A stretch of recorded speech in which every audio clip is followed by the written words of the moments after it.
Welcome to the Eye of the Tiger. Today on the Eye, we'll explore hot topics with Sarah Jane Huskey, Shereen Whitfield, and Clarence Ball.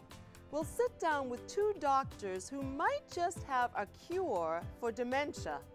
And then for the first time on Eye of the Tiger, we will sit down with a very special guest in our new segment, TSU Corner.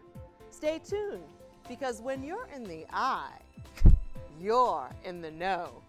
Eye of the Tiger starts now.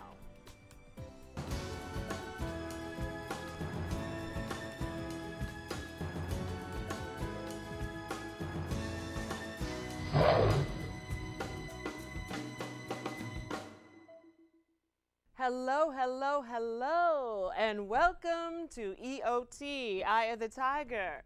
Before we get started, you know I have to give our traditional shout-outs. First, a shout-out to the cast of Hunger Games, who surpassed estimated box office turnout and became the third highest-grossing movie ever on an opening weekend.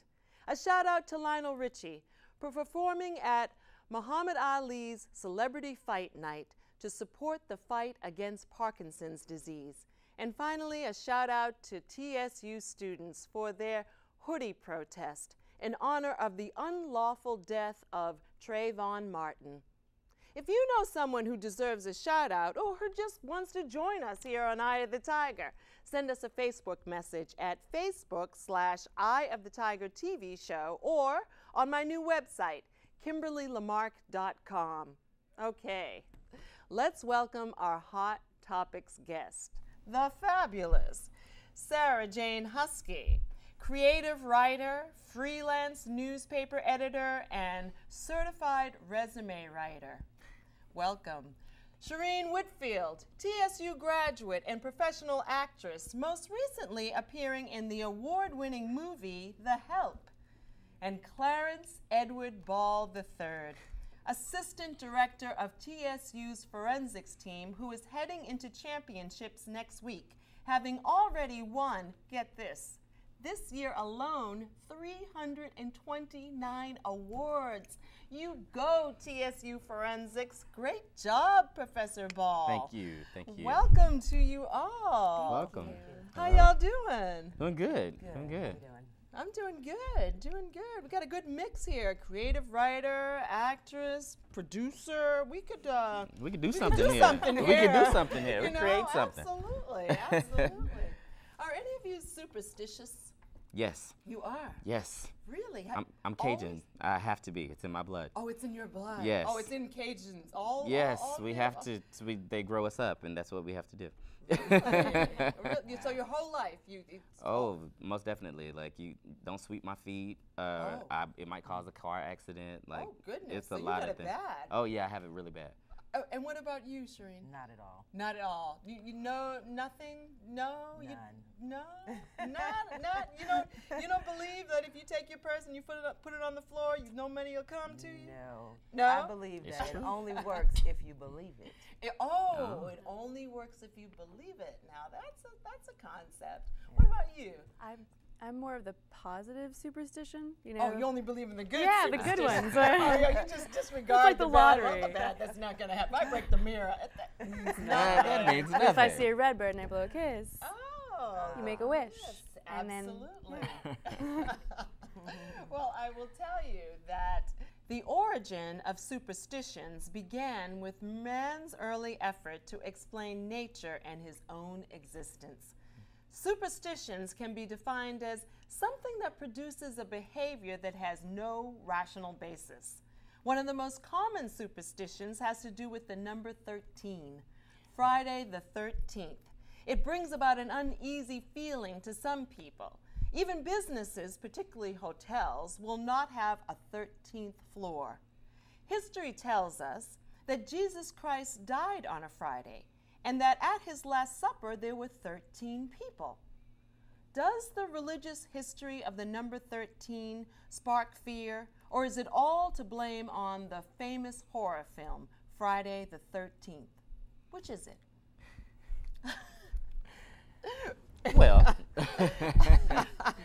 I think that that the film was created because there had to be something prior to it that made Right. people feel like that. Because if not, people go, "That's a date. I don't know why I should go watch that film." But if not, then you go, "Okay, well, Friday the 13th, I have to go watch that because I know it's going to be spooky. I know it's going to be eerie because I Exactly. know the stigma behind the date." You know? Right. Right. But what did you think the stigma was behind the date?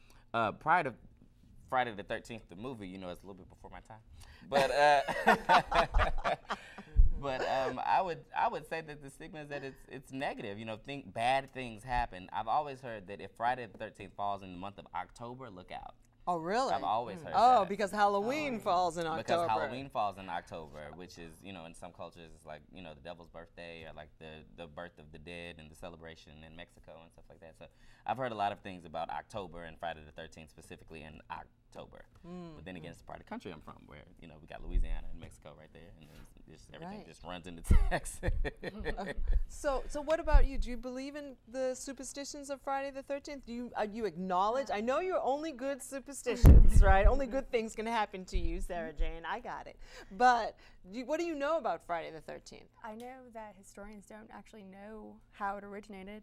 It has no concrete origin. The first documented instance of it was in a 19th century biography about the composer Rossini, and that it was just in the discussion of a party that was being held in his honor. They said something about Friday, the 13th, which is an unlucky day, and then I guess Fridays have always been unlucky, and the documentation of that is in Chaucer and a lot of other Right. English literature.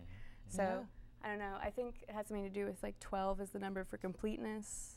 Right. Religiously. And 13 is 13, beyond. yeah. Right. It's beyond Yeah. complete, yeah. Yeah. It is. Yeah. So when Friday the 13th comes around for you, do you wake up saying, if something bad happens, I know it's because it's Friday the 13th? No, actually, I've always had good things happen to me on Friday the 13th. Really? Yeah, so whenever it's Friday the 13th, seriously, whenever it's Friday the 13th, I expect something good to happen because I've always had good things happen on a Friday the 13th. Wow. Well, there's good things going to happen to you And because there's Friday's one coming always up. A good day. Friday's Friday is always Get a paid good on day. Friday. Isn't that the truth?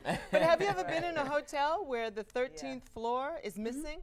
It Yes. goes Yeah. 12, 14, Yeah, Yes. a lot of buildings. you know? Some hospitals too. Yes. Yeah. Yeah, because people go in the hospital and think, They're I like, can't, I'm not I can't sleep- sit I'm not on the 13th 13th floor. I might not get right. outta here, right? Exactly, exactly, right.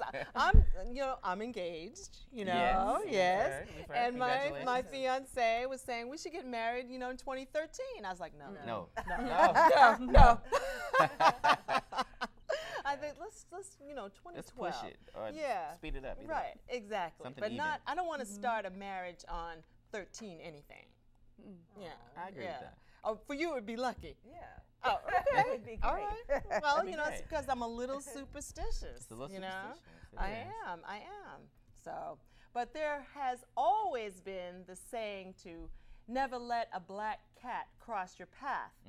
A little history. It was believed that if the cat crossed your path, it was cutting off all ties between you and Christ. During the witch trials, black cats were associated with evil. Here's another. There is a belief that walking under ladders is not a wise idea, that the open ladder forms a triangle that symbolizes the Holy Trinity. Now, to pass through the sacred threesome meant to violate the balance of holiness.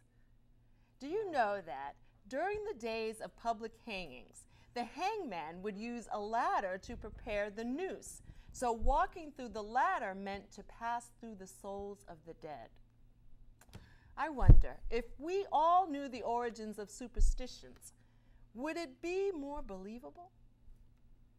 Would it? Sure. I think if we knew the origins of it, then we would be less likely to believe them. Really? Yeah. Yeah. Because, otherwise it's just like hearsay.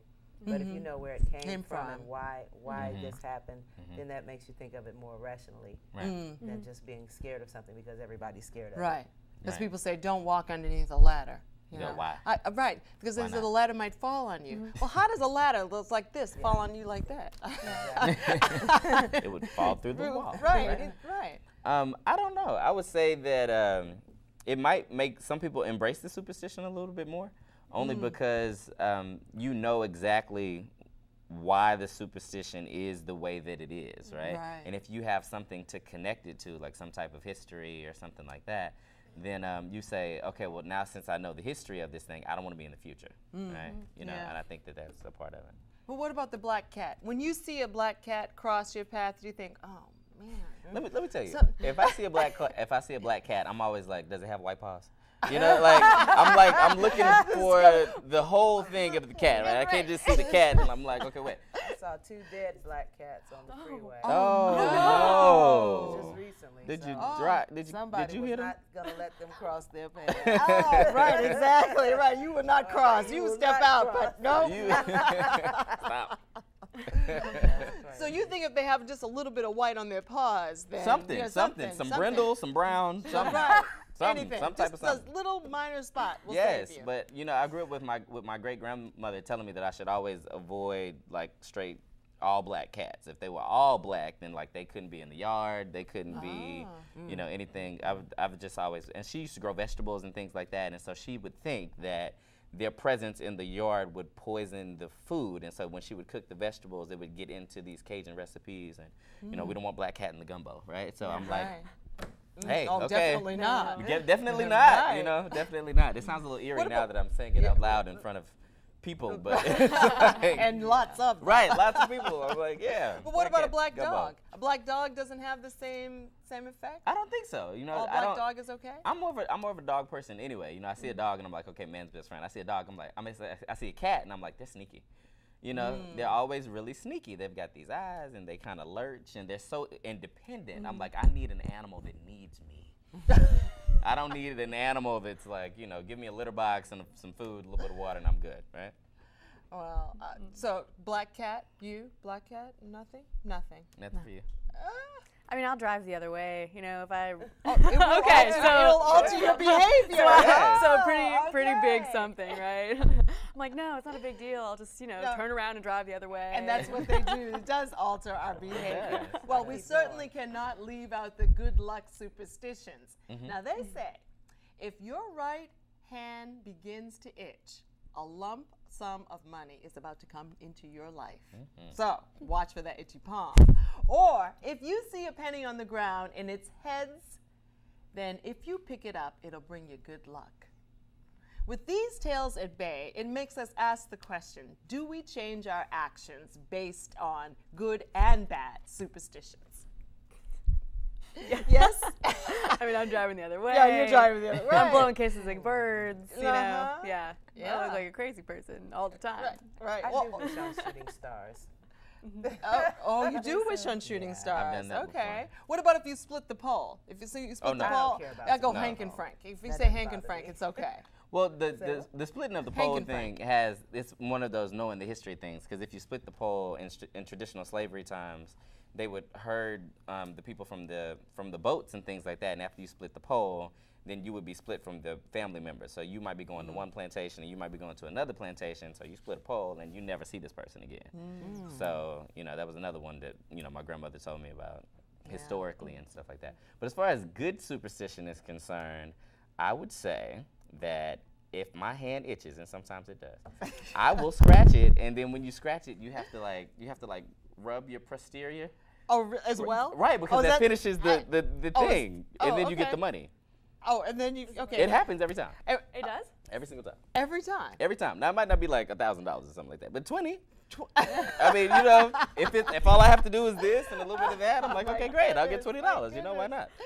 Well, whether superstitions are good or they are bad, they still have a presence in our society. When we have to flip to commercial. But don't you go anywhere. But we'll be right back.